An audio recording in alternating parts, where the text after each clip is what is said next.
Okay जी, welcome back. सो हम discuss कर रहे थे जी अमदौल्स लॉ। जी, अमदौल्स लॉ क्या है जी? फर्स्ट ऑफ ऑल देखते हैं जी इसको। Yes, Amdahl's law is a formula. ठीक है, एक फार्मूला है जो कि थ्योरेटिकल स्पीड अप किसी भी टास्क की एग्जीक्यूशन के पॉइंट ऑफ व्यू से मेयर करने के लिए यूज होता है। इसकी हम एक एग्जांपल भी आज करते हैं सो दैट इसकी क्लियर अंडरस्टैंडिंग हमें मिल जाए। और ये पर्टिकुलर लॉ या आइडिया इंट्रोड्यूस करने वाला कौन है जी? ये कंप्यूटर साइंटिस्ट है हुज नेम इज जेन अमदौल्स। और इसके नाम से ही इस लॉ का नेम रखा गया, अमदौल्स लॉ।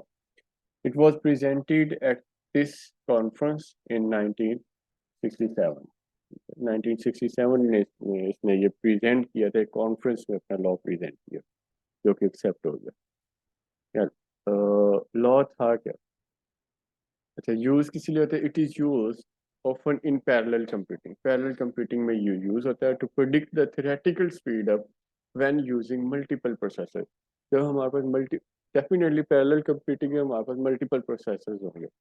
मल्टीपल प्रोसेसर्स में स्पीड अप के पॉइंट ऑफ व्यू से कुछ मेजरमेंट करने का, कुछ स्पीड को कैलकुलेट करने का एक फॉर्मूला है जो कि अमदौल्स लॉ ने प्रेजेंट किया, और सम को प्रिडिक्ट करने का फॉर्मूला है।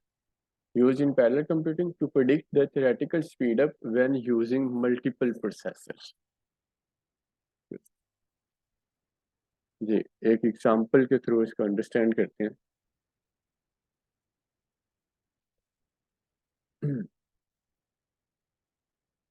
For example, if a program needs 20 hours. एक प्रोग्राम है सर्टेन और उसको 20 आवर्स रिक्वायर्ड हैं for execution over a single processor core.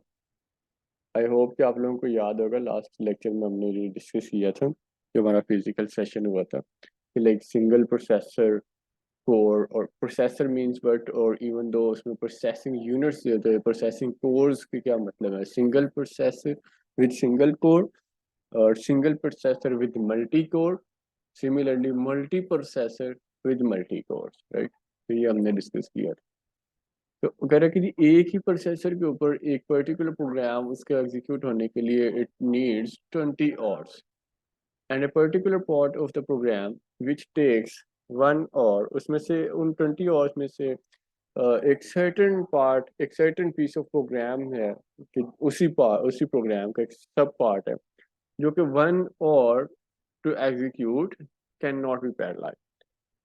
मतलब 19 ओर्स की जो वर्किंग है उस प्रोग्राम की, वो पैरेलल भी एग्जीक्यूट हो सकती है, बट वो ये उसमें से 1 और जो है वो पैरेलल एग्जीक्यूशन नहीं हो सकती। ठीक है, तो 20 आवर्स रिक्वायर्ड है प्रोग्राम को एग्जीक्यूट होने के लिए, जिसमें से 1 और ऐसा होगा that can not be executed in a parallelized way. ठीक है, 19 और पैरेललाइज्ड हो सकते हैं, while while the remaining 19 hours, I mean like 19/20, जो कि अगर परसेंटेज में देखें तो 95% ऑफ द प्रोग्राम एग्जीक्यूट हो जाएगा बीइंग इन पैरालाइज्ड। और पॉइंट, इसको पी कह रहा है, ये जो 95% बना, ये एक्चुअली एक फॉर्मूला आ रहा है अमदौल्स लॉ का नेक्स्ट। उसमें ये इस पैरालाइज्ड जो पोर्शन ऑफ द प्रोग्राम होता है उसको पी से रिप्रेजेंट करेगा, राइट? जो भी parallelised portion of the program जो in a parallel mode execute हो सकता है उसको पी से रिप्रेजेंट करेगा नेक्स्ट स्लाइड में फॉर्मूला। तो वो कैसे कैलकुलेट करेंगे? 19 आवर्स पैरेललाइज हो सकते हैं, उसने कहा 1 hour can not be parallelise, 1 घंटा नहीं हो सकता। तो वो 19/20 it would be like 0.95 means 95%, ये पी की वैल्यू होगी of the execution time can be parallelize. ठीक है, 1 और वो नहीं पैरेललाइज, उसका मतलब क्या होगा? 1 और, तो वो कितना बन गया है? 0.95 ये है, तो वो कितना होगा? 1 और 0.05। अगर आप 1 को डिवाइड करें 20 पे तो it would be result in, और रिजल्ट एज लाइक 0.05, क्योंकि 1 और part of the program can not be parallelize. ठीक है, तो एक्चुअली अमदौल्स लॉ ये हमें हेल्प आउट करेगा स्पीड अप को वैल्यूएट करने के लिए, स्पीड अप को प्रेडिक्ट करने के लिए किसी भी प्रोग्राम की जो कि अंडर एग्जीक्यूशन आ जाता है। और इसमें हमने एग्जांपल ली कि एक प्रोग्राम जो कि 20 ऑर्स देता है for a single processor code, and उसमें से 1 घंटा ऐसा है कि जो कि पैरेलाइज नहीं हो सकता, उस प्रोग्राम में से कोई सर्टेन इंस्ट्रक्शंस वो पैरेलाइज वे में नहीं चलेंगे, और रेस्ट जो of the portion of the program उसके ऊपर 19 और जिसके ऊपर रिक्वायर्ड है वो पैरेललाइज्ड मोड में एग्जीक्यूट हो सकते हैं। वो हमने यहाँ पे कैलकुलेशन कर ली कि जी 19/20.9% of the 95% of the program can be parallelised, और 0.05% of the program portion of the program can not be parallelised. ठीक है, और then regardless of how many processors are devoted to a parallelized execution of this program, like इस चीज में जाए बगैर कि लाइक कितने प्रोसेसर रिक्वायर्ड होगा डिवोट करने पड़ेंगे उस पर्टिकुलर प्रोग्राम को एग्जीक्यूट करने के लिए, और the minimum execution time can not be less than that critical one और यस, जो एग्जीक्यूट होने का जो टाइम होगा प्रोसेसर प्रोसेस का या प्रोग्राम का, फिर इससे होगा क्या, वही बेटा थोड़ा सा होल्ड डाउन करें, ये कंप्लीट हो जाए देन आपको आंसर मिल जाएगा, right. The minimum execution time can not be less than that critical one और, मतलब जो मिनिमम उस प्रोग्राम के एग्जीक्यूट होने का टाइम 1 और तो मस्ट है ना, उससे कम तो नहीं हो सकता। तो मतलब जितना टाइम उसको जो जो सर्टेन उस प्रोग्राम का पोर्शन है जो कि पैरेललाइज्ड वे में नहीं एग्जीक्यूट हो सकता, वो कितना 1 और अगर कोई ये कहे कि प्रोग्राम जो एग्जीक्यूट हो जाएगा 1 और से पहले, that that is not possible, right.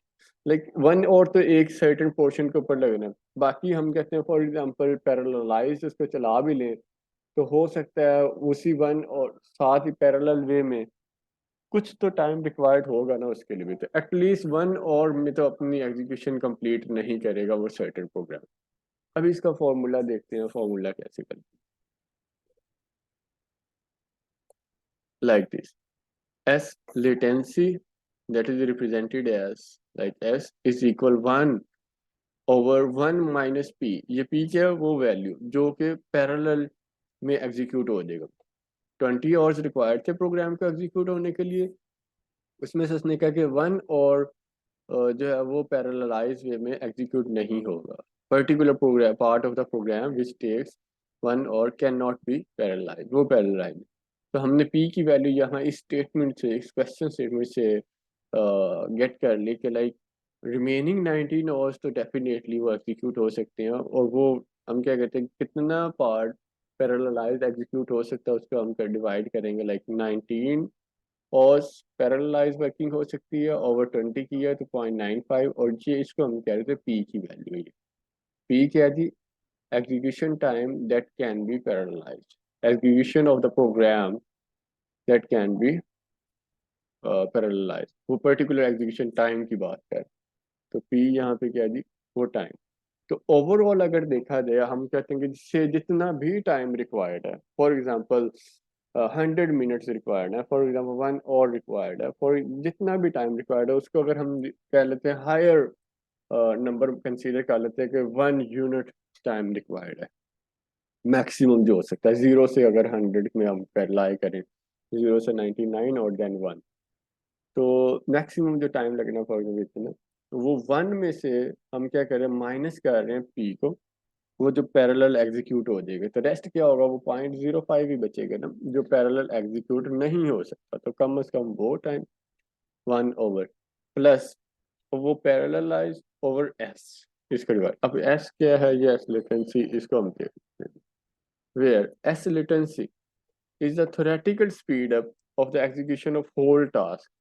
तो रेस्ट कंप्लीट टास्क एक तो था जी जो पैरेललाइज नहीं हो सकता उसको पी हम कह रहे हैं, और S latency mean whole task की एग्जीक्यूशन पे जितना भी टाइम लग रहा है उसको हम कहते हैं जी एस लेटेंसी, और वो कैलकुलेट करने का ये फॉर्मूला है। और इसके बाद पर्टिकुलरली ये एस क्या है, वो तो एस लेटेंसी हो गई, ये दिस एस पी हमने देख लिया, S is a speed up of the part of the task that benefits from improved system resources। ये डिस्ट्रीब्यूटेड सिस्टम के अंदर हमने कहा कि पैरेलल कंप्यूटिंग जहाँ कहीं होगी वहाँ अमदौद लॉ अप्लीकेबल होगा, ठीक है। अमदौद लॉ यूज होता है पैरेलल कंप्यूटिंग। तो वहाँ पे जब हम कहते हैं कि जी it represent the speed up of the part of the task that benefits from improved system resources, जो सिस्टम रिसोर्सेज इम्प्रूव किए इन टर्म्स ऑफ लाइक कि जो हमारा क्वेश्चन स्टेटमेंट या प्रॉब्लम स्टेटमेंट क्या थी, जो कि यहाँ पे हमने लिख की थी लाइक एक प्रोग्राम है 20 आवर्स रिक्वायर्ड है, उसमें से इतना पार्ट पैरेललाइज मोड में एग्जीक्यूट हो सकता है और कुछ सर्टेन पार्ट पैरेललाइज वे में एग्जीक्यूट नहीं हो सकता। तो उसको कह रहा है कि the improved system resources according to our problem statement. तो उस वो जो पर्टिकुलर स्पीड है उसको एस से रिप्रेजेंट कर रहे हैं, ठीक है। नेक्स्ट पी क्या जी is the proportion of execution time that the part benefiting from improved resources originally occupied, ठीक है। कि जो एक्चुअली उसके लिए ऑक्यूपाई हो गए फॉर नॉट पैरेललाइज्ड पार्ट, ठीक है। तो इस तरह से हम डॉल्स लॉ कैलकुलेट होता है। अगर इसको इसका ये एक्चुअली हमें यूज तो होता है पैरेलल कंप्यूटिंग में। तो प्रिडिक्ट करना इस फार्मूला के थ्रू या इसका एक्चुअली यूसेज मतलब हम यूज क्यों करते हैं वो इस डायग्राम से हमें ज़्यादा क्लियर हो जाएगा कि एक टाइम लिमिट होती है, एक टाइम बाउंड होता है, एक थ्रेशोल्ड लेवल होता है कि वहां तक अगर हमारे पास एक पर्टिकुलर रिसोर्स है वो उसकी कैपेसिटी है, फॉर एग्जांपल वो सर्टेन जॉब्स एक टाइम में कर सकते हैं या रैम उसके ऊपर सर्टेन अमाउंट ऑफ डाटा हम लोड कर सकते हैं, उससे ज़्यादा नहीं कर सकते। अगर करेंगे भी तो एज सच वो अकोमोडेट नहीं होगा। हाँ सम हो सिस्टम को काइंड ऑफ हॉट स्टेट में ज़रूर ले जाए, लेकिन उसका कोई फ़ायदा नहीं होना। सिमिलरली अगर डेली लाइफ से रिलेटेड हम एग्जांपल लें कि आप में से किसी भी पर्सन की अगर बात करें, फॉर एग्जांपल उसके उसके कैपेबिलिटी ये है, अगर मैं ऐसा कहता हूँ कि प्रोजेक्ट करना है सेमेस्टर का और इंडिविजुअली करना है, सम हो एक अच्छा जेस्चर नहीं है, प्रोजेक्ट होता है सम हो ग्रुप्स में।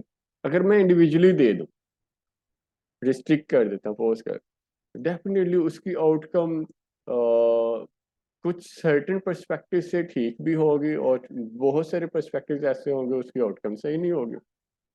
और might be being individual person और प्रोजेक्ट में ऐसा दे दूं तो वो पॉसिबल ना हो, तो आप जो भी कर लेंगे वो आपसे मुश्किल हो जाएगा with in a certain time limit. उस टाइम लिमिट में आप नहीं कर पाओगे और आपके पास उतने रिसोर्सेज भी ना हो तो डेफिनेटली आप नहीं कर। अब रिसोर्सेज हों भी और टाइम नहीं होगा, किसी भी सेंस में आप लैक कर सकते हो कि आपकी कैपेबिलिटी उतनी ना हो, उस कैपेबिलिटी के अकॉर्डिंग में आपको बर्डन ऐड कर किसी भी सेंस में, राइट।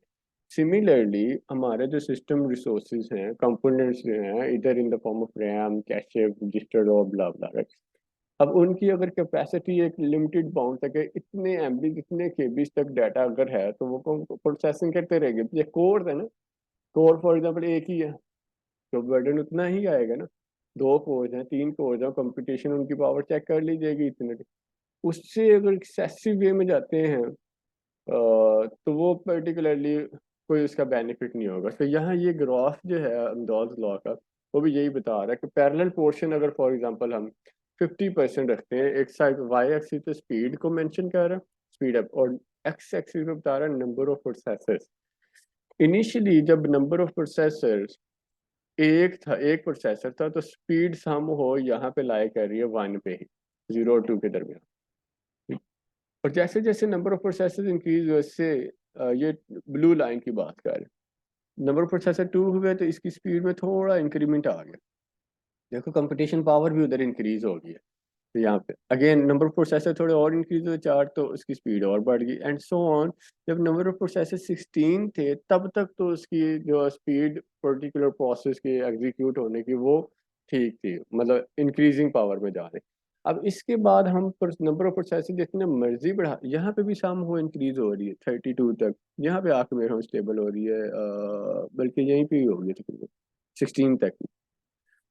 तो अब इसके बाद जितने मर्जी रिसोर्सेज बढ़ाते जाओ, फॉर एग्जाम्पल ऐसे ही है कि मतलब आपके पास आपको एक प्रोजेक्ट दिया और वो लैपटॉप एक उसके लिए रिक्वायर्ड था, फॉर एग्जाम्पल 16 GB और SSD रिक्वायर्ड थी और GPU भी फॉर एग्जाम्पल रिक्वायर्ड था। अब उसके बाद उसके ऊपर आप काम कर सकते हो, ठीक है। जो भी काम है आप जैसे जैसे आपकी रैम अगर आपको 8 GB मिली है तो उस पर टाइम ज़्यादा लग जाएगा, उसकी भी स्पीड कम होगी। रैम आपके सिस्टम की बढ़ा दी तो 12 GB 16 GB 32 GB ये कर दी जाती है, तो आपके वो एफिशिएंसी स्पीड जो है इंक्रीज होती जाएगी। लेकिन एक ऐसा भी होगा कि मतलब वो उसके बाद आपको जितनी मर्जी, फॉर एग्जाम्पल 32 GB से 64 GB फॉर या 16 GB तक आपका काम हो सकता था, उसके बाद 32 GB कर दिए। अब वो यूज तो 632 ही होनी है ना, वो rest of the 32 GB free पड़ी रहेगी, क्योंकि आपके टास्क की नेचर ही ऐसी है, उसमें कुछ certain portion of the program वो पैरेलल में चल ही नहीं सकता, कुछ पोर्शन पैरेलल में चलेगा। जो नहीं चल सकता तो हमारे पास दो रिसोर्सेज अवेलेबल भी हैं, हमारे पास रैम 16 की बजाय 32 GB है, लेकिन वो अनयूज्ड ही रहेगी। इवन दो प्रोसेसर की बात करें, कैशे मेमोरी, वो हमारे पास अगर लेवल 1 लेवल 2 प्रोसेसर है और उसके ऊपर काम हमारा हो सकता है, लेवल 2 के भी अगर सारे के सारे रजिस्टर यूज नहीं होने और फिर लेवल 3 भी ऐड कर लें तो भी उसका कोई बेनिफिट नहीं होना। पर नंबर ऑफ प्रोसेसर एक ही प्रोसेसर के अंदर कोर्स को भी बढ़ाते जाओ, जब आपके पर्टिकुलर प्रॉब्लम को रिक्वायर्ड ही दो है, ठीक है, दो कोर्स के थ्रू काम हो जाना है, उसके बाद जितनी मर्जी बढ़ाते जाओ आप, उसका कोई बेनिफिट नहीं होगा। ठीक है, लाइक एक्चुअली कुछ उसमें सर्टेन वो जो जो भी टास्क परफॉर्म कर रहे हो उसमें से कुछ पोर्शन ऑफ द प्रोग्राम चलना ही वो कुछ portion of the program parallel चल जाएगा, कुछ पैरेलल नहीं चलेगा। तो जब जो पैरेलल नहीं चलेगा, रेस्ट ऑफ द जो पैरेलल चल सकता है उसके लिए जितनी स्पेस रिक्वायर्ड होगी उतनी यूज होगी, उसके बाद जितने मर्जी प्रोसेसर बढ़ाते जाए उसकी स्पीड के ऊपर तो फर्क नहीं पड़ना। तो यही बता रहा है कि अगर 50% ऑफ द प्रोग्राम वो पैरेलल हो और 50% अनपैरेललाइज्ड हो, ठीक है, जिसको पैरेललाइज नहीं, कैन नॉट बी पैरेललाइज, तो उस केस में कह रहा है कि जिस हम वो अगर एक प्रोसेसर था और प्रोसेसर इंक्रीज कर रहे हैं, जब तक 16 प्रोसेसर थे तब तक स्पीड इंक्रीज होती रही, उसके बाद प्रोसेसर 32 64 जितने भी हैं उसकी स्पीड पे कोई फर्क नहीं पड़ रहा। सिमिलरली अगर हम 75% ऑफ द प्रोग्राम पैरेललाइज कर देते हैं और rest 25% can not be parallelise, उस केस में क्या कह रहा है, ये ग्राफ शो कर रहा है अमदौल जी, एक प्रोसेसर और जैसे जैसे प्रोसेसर इंक्रीज हो रहे हैं उसकी स्पीड इंक्रीज होती जा रही है, सी 64 पे भी इंक्रीज हुई, 128 तक इंक्रीज हुई, जैसे जैसे नंबर ऑफ प्रोसेसर इंक्रीज हुए इधर से स्पीड भी इंक्रीज हो रही है, राइट, 128 तक, उसके बाद कोई फर्क नहीं पड़ रहा। सिमिलरली अगर 90% of the program, 90% of the task वो पैरेललाइज वे में चल सकता है और रेस्ट जो अनपैरेललाइज, जिसको पैरेललाइज नहीं कर सकते, कैन नॉट बी पैरेललाइज, उस केस में क्या हो रहा है, सी द पर्पल लाइन, जैसे जैसे नंबर ऑफ प्रोसेसर बढ़ते जा रहे हैं स्पीड उतनी ही एफिशिएंटली और इफेक्टिवली इंक्रीज होती जा रही है। सी नंबर प्रोसेसर 512 हुए तो स्पीड अपनी लिमिट तक, मैक्सिमम लिमिट तक पहुंच गई, और स्पीड देखें यहाँ पे और यहाँ पे डिफरेंस, एक तरफ 75 था और यहाँ पे 90% पैरेलल, जितना ज्यादा portion of the program parallel execute होगा उतनी स्पीड देखें बढ़ती जा रही है, यहाँ पे स्पीड कम थी और यहाँ पे स्पीड इंक्रीज हो गई, क्योंकि क्या है, पैरेलल पोर्शन ज्यादा हो गया। ठीक है, पैरेलल पोर्शन यहाँ पे 90, यहाँ पे 75% था तो उसकी स्पीड मैक्सिमम 4 तक गई। जब पैरेललाइज पोर्शन बढ़ गया, 90% कर दिया गया, तो उस टाइम पे स्पीड सी कितनी इंक्रीज कर गई, जैसे जैसे प्रोसेसर इंक्रीज हुआ स्पीड बहुत ज्यादा इंक्रीज कर ली, ह्यूज डिफरेंस आ गया 4 to 10 तक। और यहाँ पे ये कितने नंबर ऑफ प्रोसेसर, 512 प्रोसेसर तक इंक्रीज होता है, उसके बाद भी थोड़ी सी इंक्रीज हुई है, लाइक हम कह सकते हैं 700 और समथिंग, लाइक 600 800 यहाँ तक। उसके बाद अगेन कोई फर्क नहीं पड़ा, अब प्रोसेसर बढ़ते जाए कोई फर्क नहीं पड़ा, क्योंकि रेस्ट ऑफ द पोर्शन जो है ना 10% वो अनपैरेललाइज्ड है, वो पैरेलल वे में चल ही नहीं सकता, तो स्पीड पे फर्क क्या पड़ेगा, यहाँ तक वो अनपैरेलाइज्ड वाला चल गया। सिमिलरली अगर कहते हैं जैसे हमारा प्रॉब्लम था, हमने जो एग्जांपल ली 95% ऑफ द प्रोग्राम उसने कहा था जी पैरेलल एग्जीक्यूट हो जाएगा, बट वो 1 और जो कि 0.05, जिसको हम अगर परसेंटेज में कन्वर्ट करें तो 5% बनता है, तो 5% जो कि पैरेलल पैरेलल वे में नहीं चल सकता, तो सी जितना प्रोग्राम पैरेलल वे में एग्जीक्यूट हो सकता है, उस वो पर्टिकुलर पैरेलल वे में एग्जीक्यूट होने का जो पोर्शन है प्रोग्राम का, वो जितना ज़्यादा होगा हमारी स्पीड उतनी ज़्यादा अच्छी होती जाएगी, इन केस हमारे पास प्रोसेसर भी हो तो। अदरवाइज प्रोसेसर कम है तो स्पीड भी कम ही है, लेकिन जैसे जैसे प्रोसेसर इंक्रीज हो रहा है, सी 95% पैरेलल चल सकता था तो कितना डिफरेंस आया, यहाँ पे 50% पे तो ये यहीं पे रह गया। ठीक है, और मैक्सिमम जो स्पीड आई 2, और यहाँ पे चेक करें कितना स्पीड डिफरेंस है, 20 और 2 बहुत ह्यूज, 18 पॉइंट्स का डिफरेंस है, 18 टाइम क्लॉक्स का डिफरेंस है। ठीक है, और यहाँ पे कितने नंबर ऑफ प्रोसेसर, 496 तक, 4096 तब तक, उसके बाद इंक्रीज हो रहे हैं, क्योंकि वो 5% रेस्ट ऑफ द प्रोग्राम जो पहला नहीं चल सकता, तो यहाँ पे उसका कोई इफेक्ट नहीं पड़ रहा। तो आई होप कि अमदौल्स लॉ से आपको अंडरस्टैंडिंग होगी, एटलीस्ट ये बात, ये स्टेटमेंट क्लियर होनी चाहिए कि अमदौल्स लॉ हेल्प आउट करता है हमें ये कैलकुलेट करने में, ये प्रेडिक्ट करने में, speed of the program, speed for the execution of the program. ठीक है, वो किस लिमिट तक जाएगी, वो कब इंक्रीज होगी, ये स्टेटमेंट आपके माइंड में क्लियर होनी चाहिए थ्रू आउट। सम अप कर रहा हूँ कि जितना पर्टिकुलर प्रोग्राम का पोर्शन जितना पैरेललाइज ज्यादा होगा, parallel multiple portion of the program अगर पैरेलल वे में एग्जीक्यूट हो रहे हैं, उतनी ही उसकी स्पीड इंक्रीज होगी, इन केस हमारे पास नंबर ऑफ प्रोसेसर भी इंक्रीज होते जाते हैं। इसी तरह अगर जितना, इन अदर वर्ड्स हम कहें, जितना अनपैरेललाइज्ड पोर्शन ऑफ द प्रोग्राम कम होगा, उतना अच्छा है, उतनी स्पीड ज़्यादा होगी। और अगर वो इंक्रीज होता है तो फिर डेफिनेटली हमारे पास स्पीड डिक्रीज होती जाएगी। जैसे हमने देखा कि 50% अगर पैरेलाइज है, 50% अनपैरेलाइज है, तो स्पीड ओनली 2% तक गई है और कोई फायदा नहीं हो रहा प्रोसेसर इंक्रीज। अगर 75 किया तो स्पीड इंक्रीज, 75% पैरेललाइज वे में एग्जीक्यूट हो सकता है, 25 नहीं हो सकता, तो अगेन फर्क आया। 90 पे फर्दर और फर्क आ गया, 95% पे और भी डिफरेंस आ रहा है, राइट। तो डॉल्स लॉ हमें ये बताता है कि पैरेललाइज कितना पोर्शन है और नॉट पैरेललाइज कितने, कैन नॉट। इतना ज्यादा फर्क क्यों, देखो बेटा, जितना पोर्शन ऑफ द प्रोग्राम अनपैरेललाइज्ड रहेगा, कि मतलब वो, देखो एक तरफ कह रहे हैं कि 20 और से रिक्वायर्ड थे ना, यहाँ पे पर्टिकुलर हमारे पास सिनेरियो में हम कह रहे हैं जी 20 आवर्स रिक्वायर्ड है एक पर्टिकुलर प्रोग्राम को एग्जीक्यूट होने के लिए, और उसमें मैं कहता हूँ कि जी 10 आवर्स ऐसे हैं कि वो, जैसे हाफ ऑफ द प्रोग्राम ऐसा है जो कि पैरेलल में एग्जीक्यूट हो ही नहीं सकता, अनपैरेलल ही है, मतलब can not B execute parallel, तो मतलब सिक्वेंशली और अनपैरेललाइज्ड वे मोड में एग्जीक्यूट होगा। तो वो जितना ज्यादा होगा, जाहिर है वो अब हाफ प्रोग्राम मतलब 10 आवर्स जो है आपकी वर्किंग जो है वो अनपैरेललाइज्ड होनी है, तो टाइम ज्यादा लगेगा, स्पीड कम होगी ना फिर। स्पीड कम हो मतलब टाइम ज्यादा लग रहा है, मतलब स्पीड कम है, रिसोर्सेज भी अवेलेबल है हमारे पास, लेकिन वो चूंकि पैरेलल में एग्जीक्यूट हमारे पास रिसोर्सेज, प्रोसेसर हमारे पास हैवी लगा हो, ठीक है, जब प्रोसेसर के अंदर कोर्स हमारे पास ज्यादा है, 2 कोर्स हैं, 4 हैं, 8 हैं, जैसे अब 12th जनरेशन 10 कोर्स लगी हुई हैं प्रोसेसर के अंदर, ठीक है। अब 10 कोर्स का क्या करना है, जब हमारा प्रोग्राम का ज्यादा 50% पोर्शन, मतलब हाफ पोर्शन ऐसा है जो कि पैरेलल एग्जीक्यूट ही नहीं होना, उन 10 कोर्स का क्या फायदा, वो तो अनयूज्ड रहनी है, क्योंकि उसने पैरेलल में एग्जीक्यूट ही नहीं होना। सिमिलरली वो पोर्शन जितना कम होगा, वो the rest of the course भी यूज में आएंगे, ठीक है। मीनिंग कितना एक काम को डिवाइड कर सकते हैं। ओके, मैं वाइंड अप कर दिया, मैं रिकॉर्डिंग स्टॉप करता हूँ।